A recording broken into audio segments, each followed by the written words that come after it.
Christine, and today we're going to do some prawn terrine. I'm going to show you step by step how to do all the ingredients. I'm going to put on the recipe at the end and with a few pictures, and again it's just a few ingredients we need. And let's start basically putting some olive oil in a pan and let that to warm it up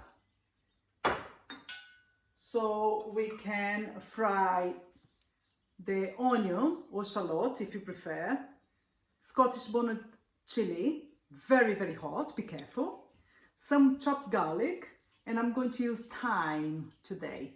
You can use thyme, or you can use, if you prefer fennel or any other herbs, is your preference, but I like to do with thyme.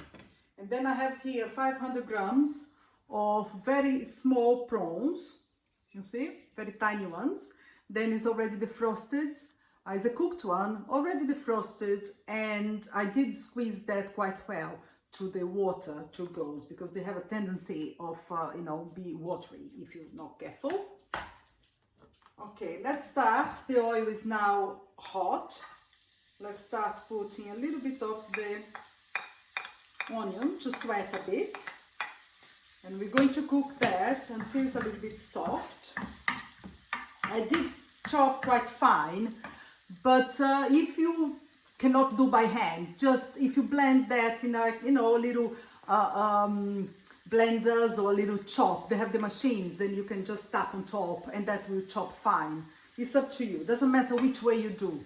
The result is to take some of fine chopped, have to be smaller than the prawns, otherwise that becomes the dish, and you want the prawns to become the the queen of the dish, and that's what we're going to do. We're going to fry that now. Then it's a little bit so really getting hot. Let that sweat a little bit. That is sweating now. I'm going to add the garlic. I do things step by step because I want the onions to release the flavor. Now I'm going to put the garlic, and the garlic obviously burns quicker than an onion. That's why you have to sweat the onion a little bit before, and then now the garlic will release the oils, and then it will become very aromatic and all the flavor will be there, together with the chili. You can use any other chili. If you don't like very hot, you can use the chilies, the longer chilies, they are quite mild.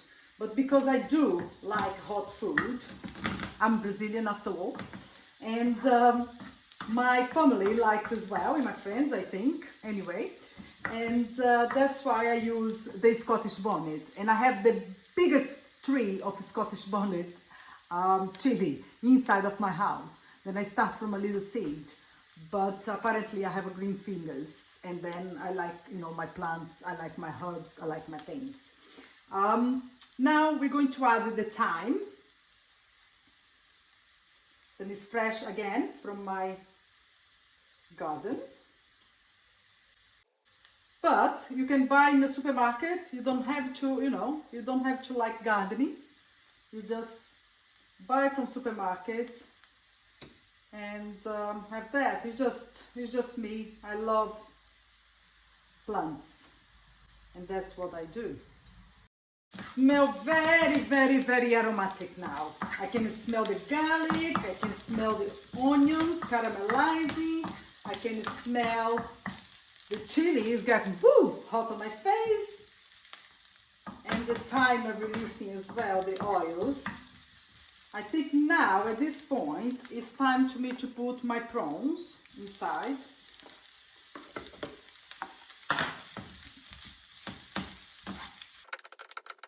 Just sweat that a little bit.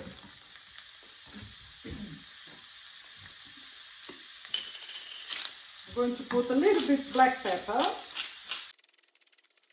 Not a little bit, a lot. I love black pepper.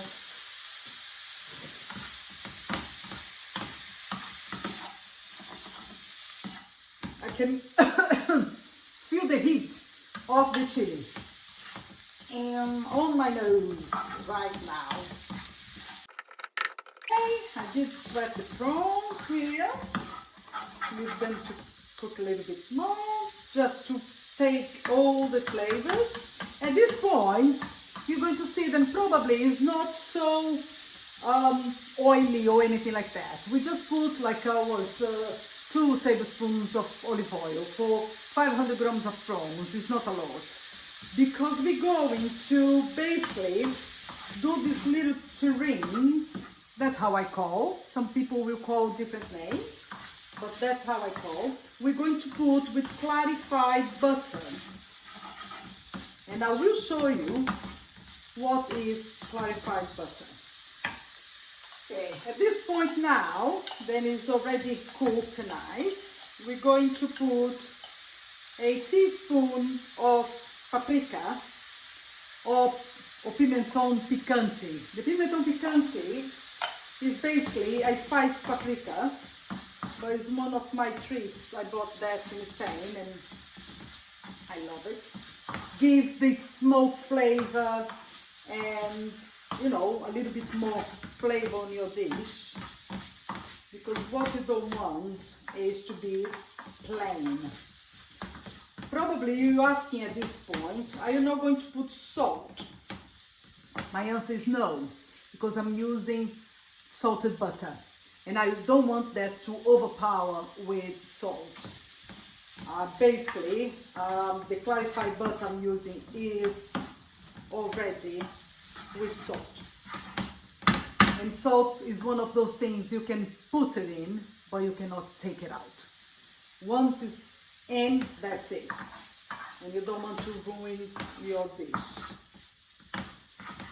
Okay, this point, we turn it off, put here on the side, and I'm going to show you now what is clarified butter. Basically, it's the butter that you melted. When you melt the butter and you put a little bit on the side, you're going to see then the clarified bit is going to be on top, and any water or milk, because the butter is made with that, will stay on the bottom because they are heavier. Means the kind of oily bit or the buttery bit to be on the top. That's what you want. You want, when you do this dish, you're going to put the prawns on a terrine. I'm going to show you on the little ramekins, I will say, instead of you know, a big terrine. I'm going to do like a, no individual, but a ramekin for 2. And then you put the clarified butter, just the, you know, the one that is translucent on top. The watery one or the milky bit that is underneath, you don't use that. All right, means that 2 things are done.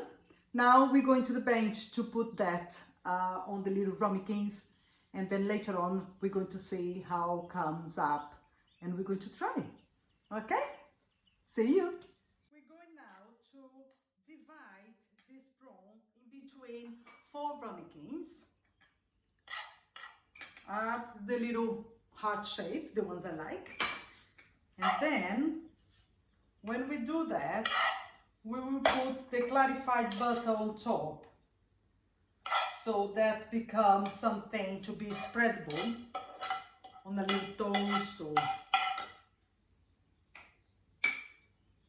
croutons or bruschetta. That is basically a little bread, then you can spread something on top.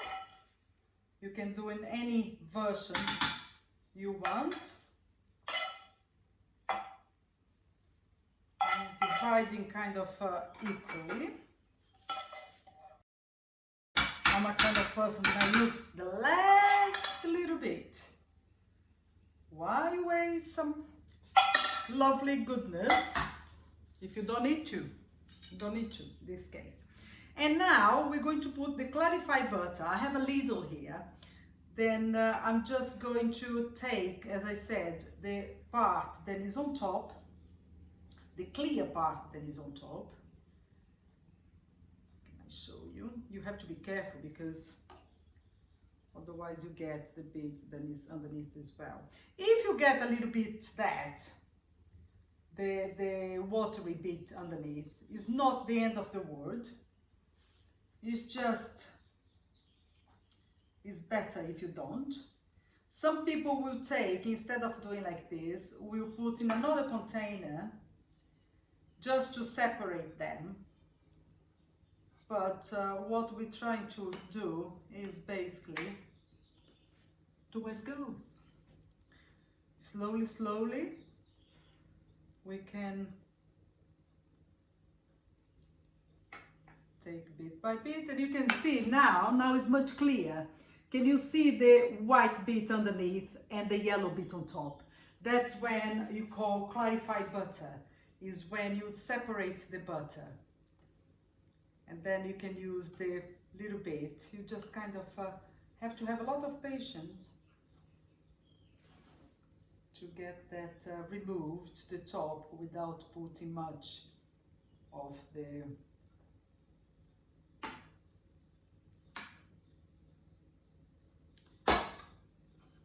watery bit.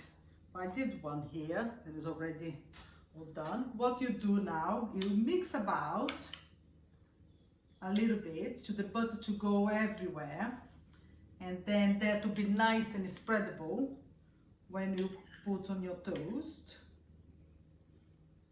or in your little croutons. That's how it becomes. You can see it's quite buttery. I'm going to put a little bit of the thyme, just for a little kind of decoration on top to look pretty, because that will, we're going to put that in the fridge now to cool down, and when it's cold we're going to basically spread that in a toast. Off to the fridge, and when it's ready I will show you how it becomes. Here we have, after 2 hours, the clarified butter becomes hard on top, and is a way to preserve the kind of pate. Let's just try now. Before you serve, I will probably tell you to not be, the butter to not be too hard. I will suggest to you to leave that in a room temperature for, I would say, 20 minutes or so before you serve. And they become like a little juice like that we're going to try now.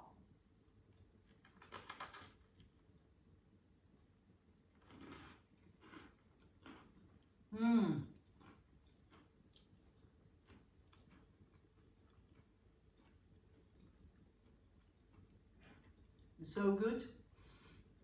You can taste, it's a little bit of hint of chili. You can take the time, every time you take the time, that's good, but every time then you bite on it, you taste the thyme, then you put in the garlic, the onions, and the butter is very settled. Means it's that hitting in your back throat, but it's not too aggressive. And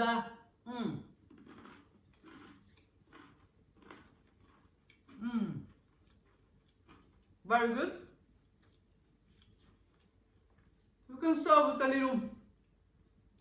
little toasters like this, or if you buy a baguette and you slice that very thinly, becomes little toasted, and you just put that in the oven until it's like nice and dry, and you serve. Normally we buy a baguette here in the house, and then of course you take a few pieces. One day to another the baguette already becomes very stale, very, gets a little bit hard.